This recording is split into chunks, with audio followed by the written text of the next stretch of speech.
이 시간에는 사도행전 13장 14절부터 23절까지 읽었습니다. 오늘은 사도행전 73번째 시간으로 부제목은 하나님께서 하셨습니다 입니다. 하나님께서 하셨습니다.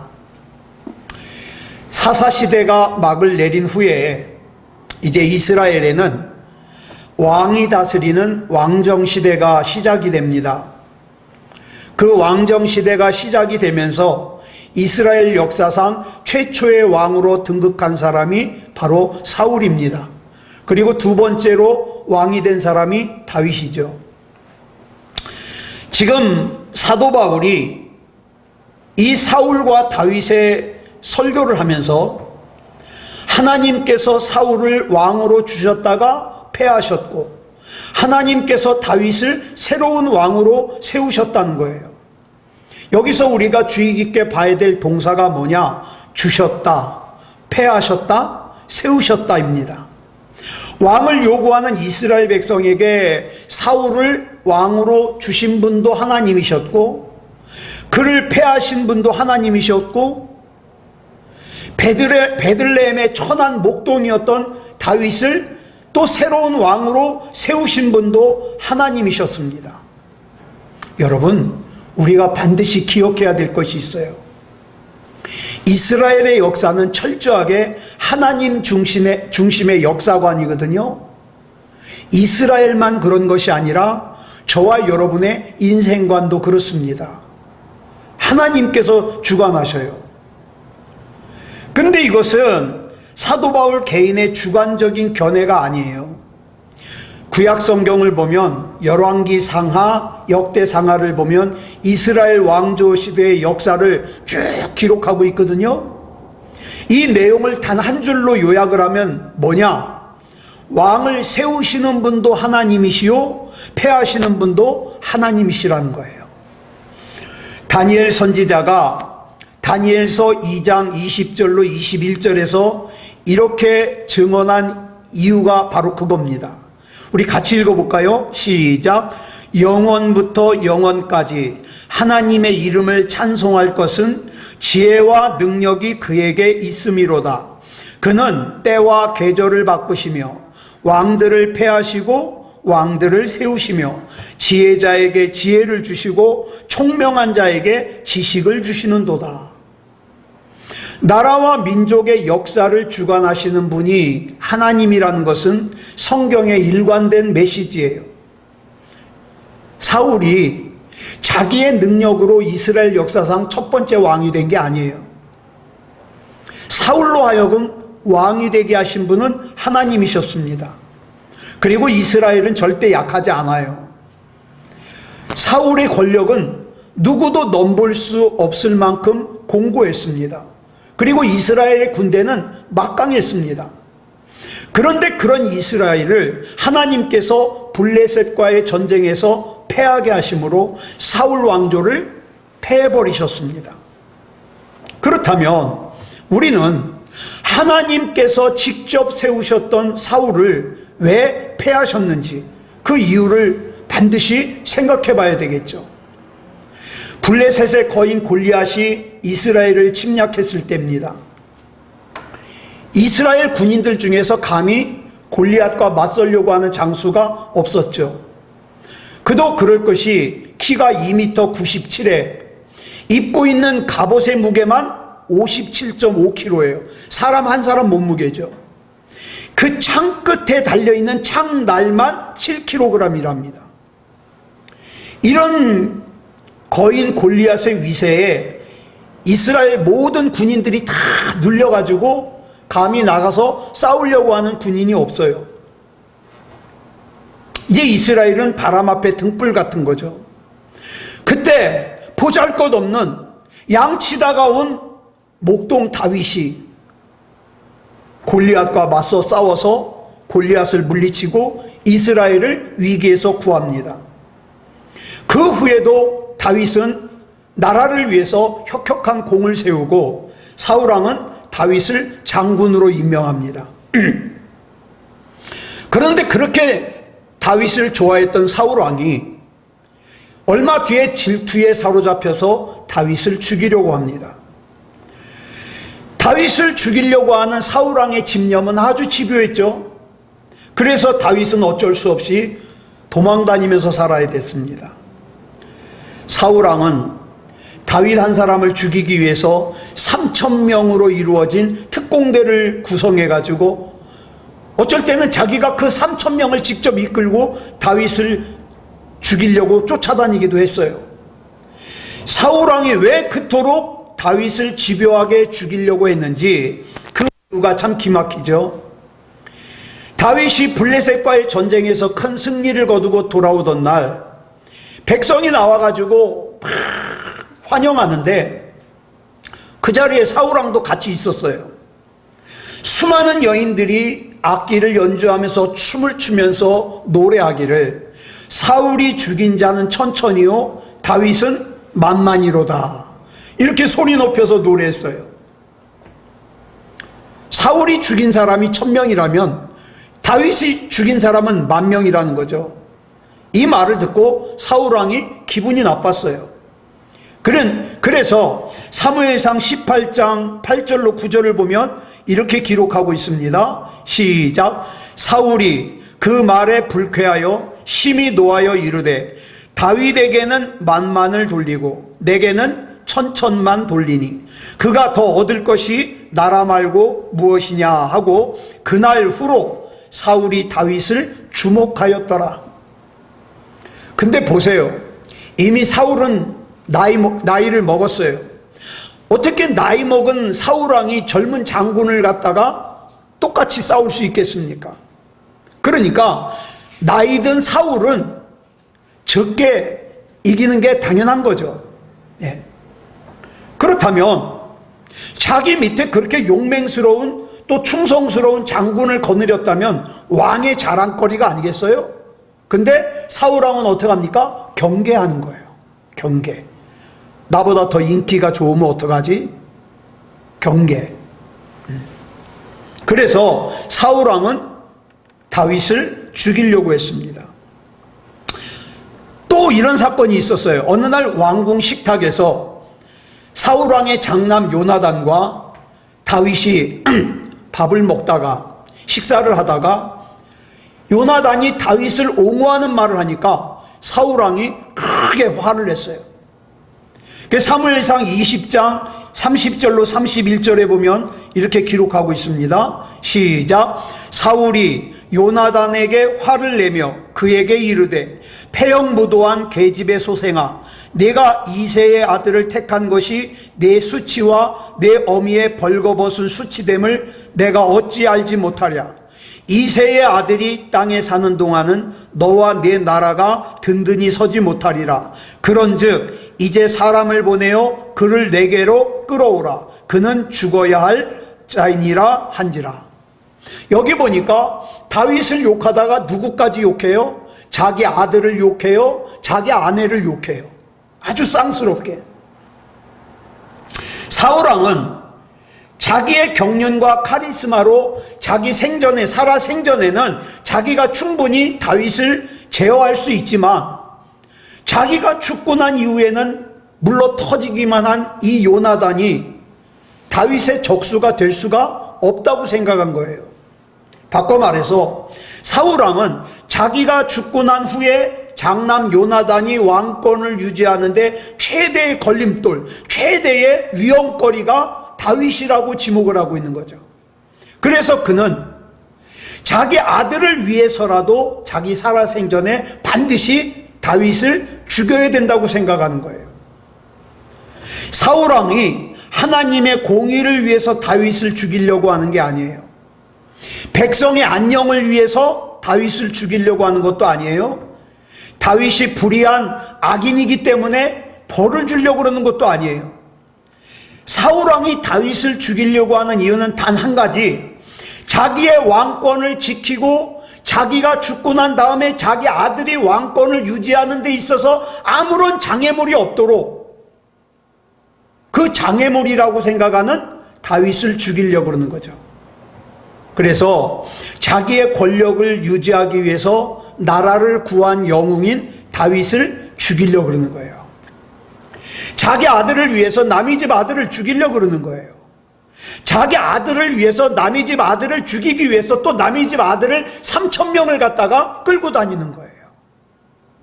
사울 왕에게 있어서 이 세상의 모든 사람은 자기 자신과 자기 자식을 위한 도구로밖에 생각이 안 되는 거예요. 그래서 자기에게 걸림돌이 되면 가차없이 죽이려고 그러는 거죠. 하나님께서 그렇게 하라고 사울을 왕으로 세우신 것이 아니죠.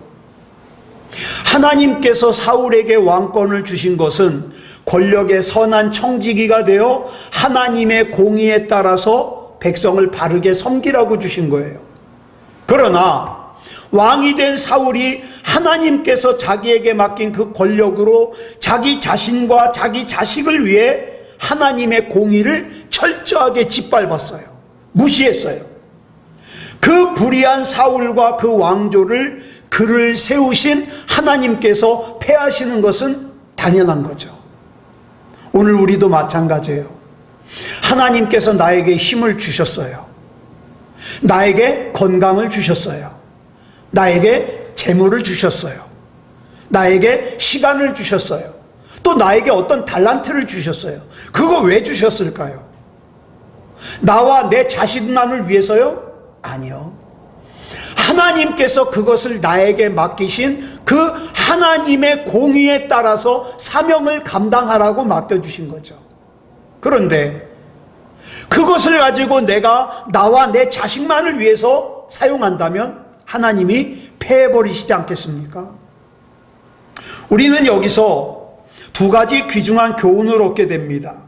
첫 번째 교훈은 어느 나라, 어느 민족, 어느 왕조, 어느 정권도 자기 개인의 욕심을 위해서 하나님의 공의, 하나님의 뜻을 짓밟으면, 무시하면 역사의 주관자이신 하나님께서 반드시 패하신다는 거예요.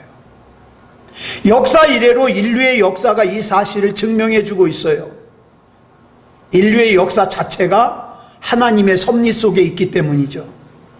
우리가 본문을 통해서 얻을 수 있는 두 번째 교훈은 하나님께서 농경시대에 불과 우리가 얼마 전까지만 해도 농경시대였잖아요. 그런 우리나라가 불과 몇십 년 만에 첨단 과학의 시대. 여러분, 우리나라가 국방력이 세계 6위랍니다.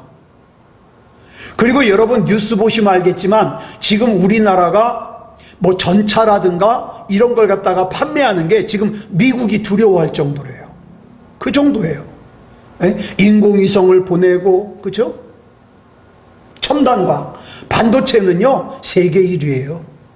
자, 그런데 이렇게 첨단 과학의 시대를 누리는 우리나라가 세계 역사상 유례없는 은총을 우리가 받고 있는데, 우리가 착각하면 안 되는 것이 이것이 나와 내 자식만 누리라고 생각하면 안 되는 거죠. 우리로 하여금 그 하나님이 주신 은총의 청지기가 되어서 세상을 향해서 그 은총을 흘려보내라는 거예요. 그런데 어느 날 우리의 실상이 어떻습니까? 하나님을 믿지 않는 사람들은 말할 것도 없고 하나님을 믿는다고 하는 사람들조차도 마음의 대부분, 여러분 우리의 마음이 이렇게 있다고 한번 생각해 보세요. 이 마음을 갖다가 차지하는 부분들이 뭐가 얼만큼씩 차지하고 있습니까? 돈, 내 자신, 내 자식, 그 외에는 여분이 별로 없잖아요. 그래서 더 많은 돈을 얻기 위해서 수단과 방법을 가리지 않는 사람들이 많아요. 자기 자신과 자기 자식을 위해서 편법, 탈법, 그 다음에 불법을 마다하지 않습니다. 돈 많이 가진 사람들은 더 하죠. 세금 적게 내려고, 자기 자식에게 조금이라도 더 물려주려고 법을 어기죠. 이렇게 돈, 자신, 자식으로 꽉 차 있는 인간의 마음 속에, 또 인간의 생각 속에 하나님께서 주인으로 들어가실 틈이 거의 없겠죠. 거의. 예. 그저 그런 사람들은, 신앙생활 한다는 사람들조차도 하나님이 어떤 존재예요? 그저 자기 것을 지키기 위해서 나를 도와줄 수 있는 한 방법일 뿐이에요. 하나님을 믿는 사람들이 돈과 자신과 자식을 위해 하나님의 공의를 짓밟고도 그 사실을 깨닫질 못해요. 내가 지금 하나님의 뜻으로부터, 하나님의 법으로부터 멀어져 있다는 걸 깨닫질 못해요. 왜? 온통 관심이 세상으로 향해 가 있으면. 하나님을 믿는 대부분의 사람들이 본문에 나오는 사울왕처럼 어리석은 삶을 살고 있다는 거죠. 나를 위해서, 내 자식을 위해서 그 이외의 것은 생각하지 않고 하나님이 나를 이 자리에 지금 이 건강을, 이 시간을, 이 물질을 주신 이유를 몰라요. 그저 나만을 위해서 살죠? 그러면 하나님께서 사울왕을 패하셨듯이 패할 수밖에 없는 거예요. 물론 세상 사는 동안에 잠시 잠깐 동안 그 세상의 방법으로 살면 물질을 조금 더 가질 수는 있을 거예요.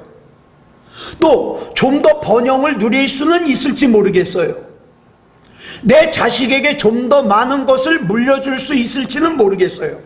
그런데 우리가 반드시 기억해야 될 하나님의 말씀이 있어요. 시편 106편 15절 말씀입니다. 같이 읽겠습니다. 시작. 여호와께서는 그들이 요구한 것을 그들에게 주셨을지라도 그들의 영혼은 쇠약하게 하셨도다. 그렇게 사는, 하나님을 멀리하고 하나님을 무시하고 사는 우리 자신은, 우리 자식들은, 우리 민족은, 우리 나라는 그 번영 때문에, 오히려 그 물질 때문에 하나님을 잃은 채 영혼이 쇠약해져가는 결과를 가져올 수 있다는 거죠. 영혼이 쇠약해진다는 것이 얼마나 두렵고 무서운 일인지는 지금은 몰라요. 근데 나중에는 철저하게 깨닫게 되겠죠. 하나님의 공의를 짓밟는 민족과 나라와 집단은 반드시 하나님께서 패하십니다. 그게 하나님의 공의니까. 여러분, 이 시대의 나라를 이끌어갈 지도자가 누굽니까? 대통령입니까? 여당입니까? 야당입니까? 국무총리, 장관, 차관 이런 사람입니까? 아니요.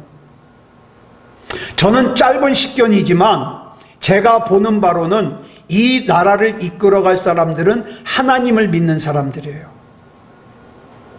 하나님을 믿는 사람들이 얼마만큼 이 나라와 민족의 이름을 불러가면서 기도하느냐에 따라서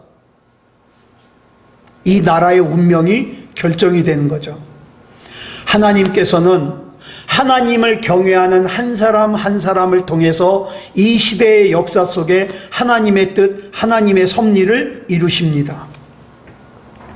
오늘 지금 우리가 보고 있는 이 사도 바울이 비시디아 안디옥에 있는 회당에서 안식일날 행한 설교의 우리가 도입 부분을 보고 있는데, 우리가 지난 2주 동안 나눈 본문의 내용은 한 인간의 인생과 가정을 세우시는 분도 하나님이시요 패하시는 분도 하나님이시며, 한 민족과 나라를 세우시는 분도 하나님이시요 패하시는 분도 하나님이라는 거예요. 이거 아주 중요한 거예요. 그렇기 때문에 저와 여러분의 마음과 생각과 시선을 세상에 빼앗기면 안 돼요. 주님 바라봐야 돼요. 바울의 설교는 본문 22절부터 23절까지 이렇게 이어지고 있습니다. 시작. 내가 이새의 아들 다윗을 만나니 내 마음에 맞는 사람이라 내 뜻을 다 이루리라 하시더니 하나님이 약속하신 대로 이 사람의 후손에서 이스라엘을 위하여 구주를 세우셨으니 곧 예수라. 이스라엘 백성이 먼저 구원자를 요청하지 않았어요. 하나님께서 이스라엘을 위해서 먼저 구원자를 보내주셨습니다. 하나님께서 다윗의 족보를 통해 이 땅에 예수님을 보내셨습니다. 예수님께서 어느 날 제자들에게 이렇게 물으셨죠. 굉장히 화려한 거리에서 너희에게 내가 누구냐? 너희는 나를 누구라고 생각하느냐? 이렇게 물으셨어요. 그랬더니 베드로가 당신은 그리스도시요 살아계신 하나님의 아들이십니다 라고 대답합니다. 보세요.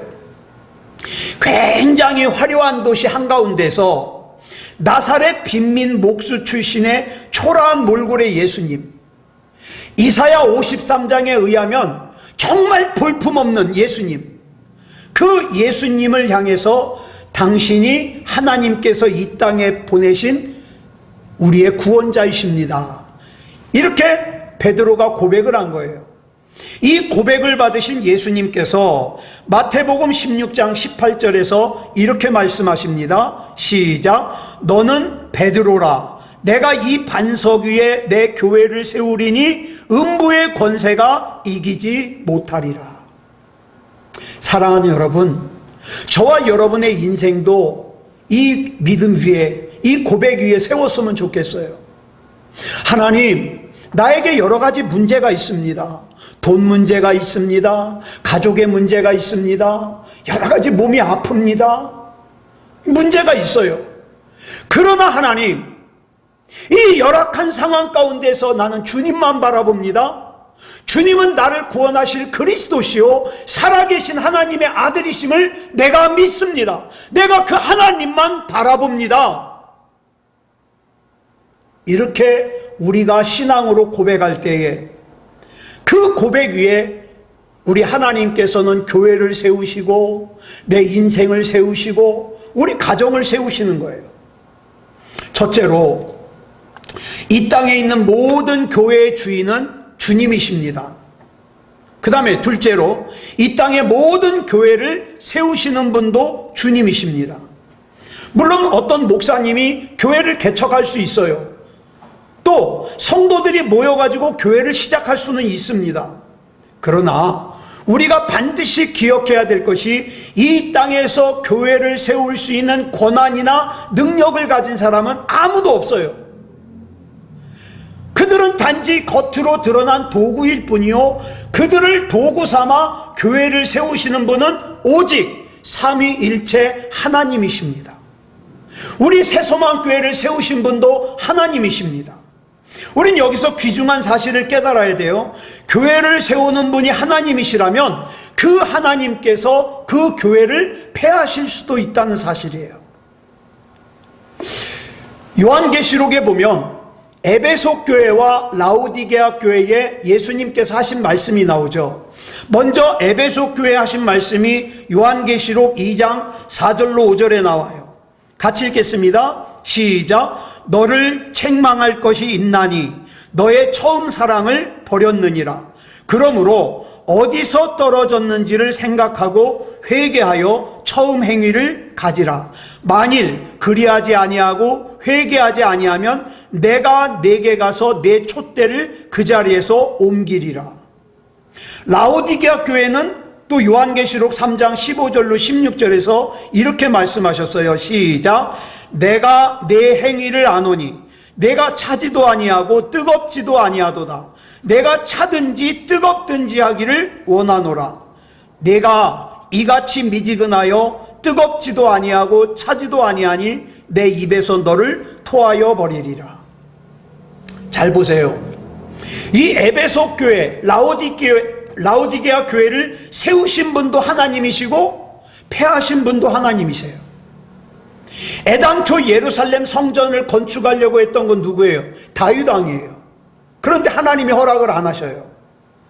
다윗아, 너는 네 손에 피가 많이 묻었잖아. 너는 성전 짓지 말고 재료만 준비해라. 성전은 네 아들 솔로몬이 지을 것이다. 그래서 솔로몬이 예루살렘 성전을 건축하게 했습니다. 솔로몬은 하나님의 뜻에 따라 온 국력을 기울여서 예루살렘 성전을 건축했어요. 이스라엘 역사상 전무후무한 큰 역사예요. 이 예루살렘 성전을 건축할 때는 어떻게 해요? 성전 안에서 못 박는 소리가 안 났답니다. 그럼 어떻게 할까요? 밖에서 미리 홈 다 파고 다 준비해서 안에서는 끼워 넣기만 한 거예요. 정말 정성으로 지은 거죠. 그런데 그 정성으로 지은 예루살렘 성전이 불과 400년 후에 바벨론에 의해 완전히 무너져 버리고 말았어요. 자, 그럼 우리는 여기서 질문 하나 해야 되죠. 예루살렘 성전을 하나님께서 지키실 능력이 없어서 무너졌을까요? 아니요. 하나님께서 바벨론이라는 나라를 도구 삼아서 예루살렘 성전을 폐하신 거예요. 근데 그로부터 70년 뒤에 포로 생활에서 돌아온 이스라엘 백성이 다시 성전을 재건했어요. 그렇지만 그 성전 역시 주 70년에 로마의 장군인 티투스라는 장군이 이 예루살렘 성전을 완전히 초토화시켜 버렸어요. 다 무너뜨려 버렸어요. 지금은 이슬람 땅이죠. 터키. 터키는요, 신약 성경의 보물이에요. 예?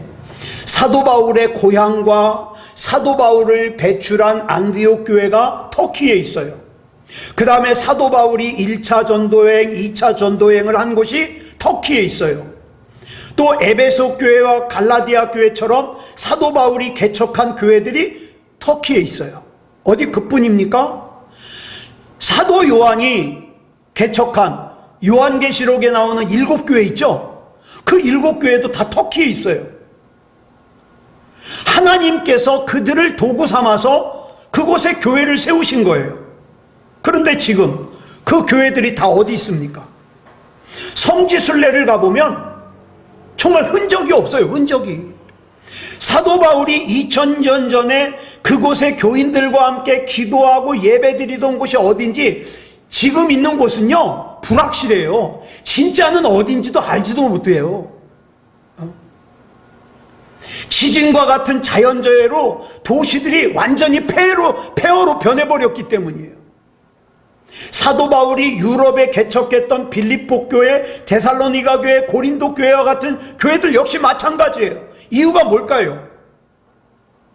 자연재해 앞에서 하나님의 능력이 위축됐어요. 아, 하나님도 자연재해 앞에서는 어쩔 수 없구나. 그래서 교회들을 못 지켰구나. 맞아요? 아니요. 하나님께서 자연재해를 통해서 교회를 폐해버리신 거예요. 그렇다면 우리는 하나님께서 왜 당신이 세우신 성전과 교회를 폐하셨는지 그 까닭을 알 필요가 있겠죠. 첫째, 무엇보다도 인간이 타락했어요. 하나님께서 선지자 예레미야에게 예루살렘 성전과 관련해서 이스라엘 백성에게 이렇게 선포를 명령하십니다. 예레미야 7장 2절로 4절이에요. 시작. 너는 여호와의 집 문에 서서 이 말을 선포하여 이르기를, 여호와께 예배하러 이 문으로 들어가는 유다 사람들아, 여호와의 말씀을 들으라. 만군의 여호와 이스라엘의 하나님께서 이와 같이 말씀하시되, 너희 길과 행위를 바르게 하라. 그리하면 내가 너희로 이곳에 살게 하리라. 너희는 이것이 여호와의 성전이라, 여호와의 성전이라, 여호와의 성전이라 하는 거짓말을 믿지 말라. 예루살렘 성전을 여호와의 성전이라고 말하는 게 거짓말이라는 거예요. 왜? 그곳에 드나들면서 예배를 드리는 사람들이 자기 삶을 돌이키질 않으니까. 이미 성전이 아닌 거예요. 또 예수님께서 마태복음 21장 13절에서 이렇게 말씀하시죠. 시작. 기록된 바 내 집은 기도하는 집이라 일컬음을 받으리라 하였거늘 너희는 강도의 소굴을 만드는도다. 하나님께서는 예루살렘 성전을 가리켜 하나님의 성전이라고 하는 제사장들의 말을 거짓말이라는 거예요. 예루살렘 성전은 결코 하나님의 성전이 아니라는 거예요. 또 이 땅에 오신 예수님께서는 예루살렘 성전을 가리켜 뭐라 그랬어요? 강도의 소굴이라고 그랬어요. 당시 유대교는 유대인 최고로 똑똑한 사람들이 모여서 최고의 시스템을 가지고 조직하고 있었어요. 당시 이스라엘을 지배하던 로마 제국을 제외하고는 이스라엘 안에서 유대교에 대응할 만한 것이 없어요. 유대교가 최고예요. 그러나 그 막강한 시스템과 조직은 하나님과 사람 간의 바른 관계를 갖다가 가지게 하기 위해서 존재하는 게 아니라 어떻게 했어요? 하나님과 사람 간의 바른 관계를 가로막았어요. 유대교는 유대교의 시스템과 조직을 절대시하면서 그것을 지키기 위해서 하나님의 말씀을 왜곡했어요. 잘못 해석했어요. 자기네들에 맞게. 마치 이단들처럼. 유대교가 예수 그리스도를 십자가에 못 박아 죽인 거 왜 죽인 거예요? 자신들의 시스템과 조직을 지키기 위해서. 하나님의 말씀도 예루살렘 성전도 유대교의 시스템과 조직을 지키기 위한 수단에 불과했어요. 그러므로 하나님께서 보시기에 예루살렘 성전은 하나님의 성전이 아니라 유대교를 지키기 위한 수단이요, 돈벌이를 위한 강도의 소굴에 지나지 않는 거예요. 그러니까 하나님이 그 하나님의 성전 아니라는 거죠. 그래서 우리는 교회와 관련해서 중요한 교훈을 얻어야 돼요. 첫째, 교인이 많거나 예배당이 웅장하다고 해서 다 하나님이 기뻐하시는 게 아니다. 예. 이스라엘 역사상 전무후무하게 거대했던 예루살렘 성전은 무너지기 전까지 많은 유대인들이 드나들었어요. 그런데 하나님께서는 그 성전을 가리켜 하나님의 성전이라고 말한 건 거짓말이다, 이렇게 말씀하셔요. 둘째, 세상의 기업처럼 최고의 인재들로, 사람의 머리로 구성된 완벽한 시스템과 조직으로 교회를 운영하려는 것은 교회에 주신 하나님의 역사를 가로막을 수 있다는 거예요. 그 경우 교회는요, 유대교처럼 인간이 만든 시스템과 조직을 우선시하느라고 정작 하나님의 말씀을 그것을 보충해주는, 보완해주는 수단으로밖에 안 쓰겠죠. 유대교는요, 당시 최고의 똑똑한 사람들로 구성되어 있었어요. 이스라엘 안에서의 최고의 조직이었어요. 그러나 하나님 보시기에는 하나님의 말씀보다도 자신들의 시스템과 조직을 더 중요하게 여겼어요. 그래서 유대교는 예루살렘 성전을 강도의 소굴로 만들었어요. 예? 강도들의 집단이 된 거죠. 그러니까 세 번째 중요한 게 뭐냐? 교회는요, 얼마든지 교인 수가 감소할 수도 있다는 거예요. 왜? 사람들의 흥미를 맞춰주지 않으면. 좋은 교회는 교인 수가 계속 늘어나는 교회만이 좋은 교회라는 착각을 가질 수 있거든요. 오히려 좋은 교회이기 때문에 교인 수가 줄어들 수도 있습니다. 마지막으로 하나님께서는 당신의 뜻을 위해 눈에 보이는 교회를 폐해버리실 수도 있어요. 갈라디아 교회나 고린도 교회는 안디옥 교회처럼 이름 없는 사람들에 의해서 개척된 교회가 아니에요. 그 교회들은 위대한 사도 바울이 개척한 교회예요. 하나님께서 사도 바울을 도구로 삼아 그 시대의 역사 속에서 친히 세우신 교회예요. 그런데 하나님께서는 그 교회들을 폐해버리셨어요. 왜요? 눈에 보이는 교회를 폐하심으로써 오히려 그들의 추구했던 보이지 않는 영원한 진리를 영원토록 보존해 주시기 위해서. 오늘 저와 여러분은 예배를 왜 드립니까? 기도를 왜 합니까? 저와 여러분이 하나님 왜 찾죠? 내 소원이 있어서, 내 기도 제목이 있어서. 여러분, 첫 번째 목적이 나의 뭐가 되면 안 돼요. 예? 나의 뭐가 되는 순간 이미 그 교회는 교회의 특성을 잃어버리는 거예요. 뭡니까? 교회는 먼저 하나님을 생각하고 하나님께 영광을 돌리고 하나님께 신앙을 고백하는 거예요. 그리고 나는 하나님의 것입니다. 그러니 하나님의 것인 나는 하나님께서 책임져 주시옵소서. 낙심하지 않겠습니다. 염려하지 않겠습니다. 두려워하지 않겠습니다. 왜? 나는 하나님 것이니까. 오늘 기도하실 때 이렇게 고백했으면 좋겠어요. 그러므로 우리는 오늘날 교회의 흔적이 폐허로만 남아있는 터키 땅이나 또 고린도를 통해서 어느 곳에서보다 강렬한 하나님의 음성을 듣는 거예요. 하나님, 주님 오시는 그날까지, 우리 주님 앞에 서는 그날까지 교회다운 교회이게 해 주시옵소서. 그리스도인다운 그리스도인이게 해 주시옵소서. 이렇게 하나님 앞에 고백했으면 좋겠습니다. 기도하겠습니다. 사랑의 아버지 하나님, 감사합니다. 우리 하나님의 은혜 가운데 사도행전의 말씀을 살펴보고 있습니다. 우리 하나님께서 택하시고, 우리 하나님께서 세우시고, 또 우리 하나님께서 패하심을 기억하게 주시옵소서. 나의 관심과 나의 생각과 나의 마음을 다른 것에 빼앗기지 말게 하시고, 주님 바라봅니다. 주님 예배합니다. 우리 주님께서 책임져 주시옵소서.